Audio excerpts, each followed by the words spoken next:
നമസ്കാരം. CPM-ലെ സംഘടനാ സംവിധാനത്തിൽ ഇനി ഏറ്റവും ഉയർന്ന ഘടകം കേരളമോ?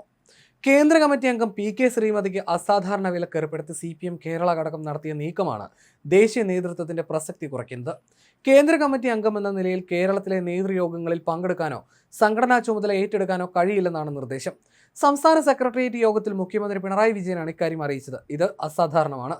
സാധാരണ നിലയിൽ CPM ചട്ടപ്രകാരം കേന്ദ്ര കമ്മിറ്റി അംഗത്തിനെതിരെ നടപടിയെടുക്കാൻ ആ ഘടകത്തിന് മാത്രമേ കഴിയുകയുള്ളൂ.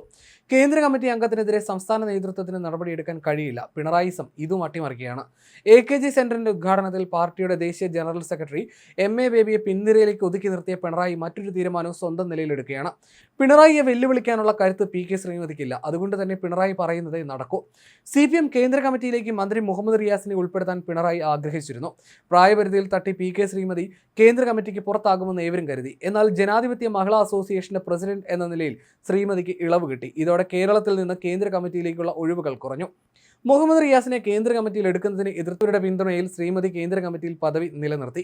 75 വയസ്സ് എന്ന പ്രായപരിധിയെ പിണറായിയെ പോലെ ശ്രീമതി മറികടന്ന് ദേശീയ നേതൃത്വത്തിന്റെ ഭാഗമായി. അങ്ങനെ കേന്ദ്ര കമ്മിറ്റിയിൽ PK ശ്രീമതി എത്തിയത് പിണറായിക്ക് പിടിച്ചില്ലെന്നതാണ് സൂചന. ഇതാണ് ശ്രീമതിക്കുള്ള വിലക്കിന് കാരണവും. കഴിഞ്ഞ ആഴ്ച ചേർന്ന സംസ്ഥാന സെക്രട്ടേറിയറ്റ് യോഗത്തിൽ ശ്രീമതി പങ്കെടുത്തിരുന്നു. യോഗം തുടങ്ങുമ്പോൾ പിണറായി ഇത് പാടില്ലെന്നും ഇവിടെ നിങ്ങൾക്ക് പ്രത്യേക ഇളവൊന്നും നൽകിയിട്ടില്ലെന്നും ശ്രീമതിയോട് പറഞ്ഞു. എന്നാൽ ജനറൽ സെക്രട്ടറി MA ബേബിയുമായും സംസ്ഥാന സെക്രട്ടറി MV ഗോവിന്ദനുമായും സംസാരിച്ചപ്പോൾ യോഗത്തിൽ പങ്കെടുക്കുന്നതിന് വിലക്കൊന്നും അറിയിച്ചിരുന്നില്ല എന്ന് ശ്രീമതി മറുപടി പറഞ്ഞു. ഈ വാർത്ത മാതൃഭൂമിയാണ് റിപ്പോർട്ട് ചെയ്യുന്നത്. പാർട്ടി കോൺഗ്രസിൽ പ്രായപരിധിയിൽ നൽകിയ ഇളവ് കേന്ദ്ര കമ്മിറ്റിക്ക് മാത്രമേ ബാധകമാകൂ എന്ന് മുഖ്യമന്ത്രി വ്യക്തമാക്കിയതോടെ മറ്റാരും ഒന്നും പറഞ്ഞില്ല. ഇതൊരു അസാധാരണ നിലപാടാണ്. വെള്ളിയാഴ്ചത്തെ സെക്രട്ടേറിയറ്റ് യോഗത്തിൽ ശ്രീമതി പങ്കെടുത്തില്ല. എന്നാൽ ശനിയാഴ്ചത്തെ സംസ്ഥാന കമ്മിറ്റി യോഗത്തിൽ പങ്കെടുത്തു. കേന്ദ്ര കമ്മിറ്റിയിൽ നിന്ന് പ്രായപരിധി കാരണം പുറത്തായവരെ സംസ്ഥാന സമിതിയിൽ ക്ഷണിതാക്കളാക്കിയിട്ടുണ്ട്. ഇതിന്റെ അടിസ്ഥാനത്തിൽ AK ബാലനടക്കം ഈ യോഗത്തിൽ പങ്കെടുക്കുന്നുണ്ട്. ആ പരിഗണനയിലാണ് ശ്രീമതിക്ക് സംസ്ഥാന കമ്മിറ്റി യോഗത്തിൽ അവസരം നൽകിയത്. കേരളത്തിലെ കേന്ദ്ര കമ്മിറ്റി അംഗങ്ങൾക്ക് സംസ്ഥാനത്ത് പ്രത്യേക പാർട്ടി ചുമതല ഏൽപ്പിക്കാറുണ്ട്. ശ്രീമതിക്ക് അത്തരമൊരു ചുമതലയും നൽകില്ല. കേന്ദ്ര കമ്മിറ്റിയിലേക്കുള്ള മുഹമ്മദ് റിയാസിന്റെ കയറ്റം ശ്രീമതി ഇല്ലാതാക്കിയെന്നാണ് ചില കേന്ദ്രങ്ങളുടെ വിലയിരുത്തൽ.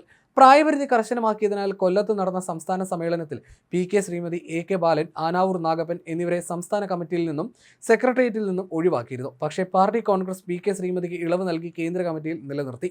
മുഖ്യമന്ത്രി പിണറായി വിജയൻ, കശ്മീരിൽ നിന്നുള്ള കേന്ദ്ര കമ്മിറ്റി അംഗം മുഹമ്മദ് യൂസഫ് തരിഗാമി എന്നിവർക്കും പാർട്ടി കോൺഗ്രസ് പ്രായപരിധി ഇളവ് അനുവദിച്ചിരുന്നു. പിണറായിക്ക് കേരളത്തിലും കിട്ടി ഇളവ്. പിണറായിക്ക് മാത്രം ഇളവ് മതിയെന്നായിരുന്നു ദേശീയ തലത്തിൽ കേരള ഘടകം എടുത്ത നിലപാട്. ഇതിന് വിരുദ്ധമായാണ് ഏവരെയും ഞെട്ടിച്ച് ശ്രീമതി കേന്ദ്ര കമ്മിറ്റിയിൽ പദവി ഉറപ്പിച്ചത്. ഇത് പിണറായിയുടെ ആഗ്രഹത്തോടെ ആയിരുന്നില്ലെന്നാണ് പുതിയ സംഭവ വികാസങ്ങൾ വ്യക്തമാക്കുന്നത്. ശ്രീമതിയെ സെക്രട്ടേറിയറ്റിൽ നിന്നും വിലക്കാൻ പിണറായിക്ക് കഴിയില്ല. പക്ഷേ ഈ തീരുമാനത്തെ ചോദ്യം ചെയ്യാനുള്ള കരുത്ത് MA ബേബിക്ക് പോലുമില്ല. ശ്രീമതിയോട് ഇനി ഡൽഹിയിൽ പ്രവർത്തിച്ചാൽ മതിയെന്നാണ് പിണറായി പറയാതെ പറയുന്നത്. കേന്ദ്ര കമ്മിറ്റി അംഗമെന്ന നിലയിൽ സംസ്ഥാന സെക്രട്ടേറിയറ്റ് കമ്മിറ്റി യോഗങ്ങളിൽ പങ്കെടുക്കാൻ ശ്രീമതിക്ക് അവകാശമുള്ളപ്പോഴാണ് പിണറായിയുടെ വിലക്ക്.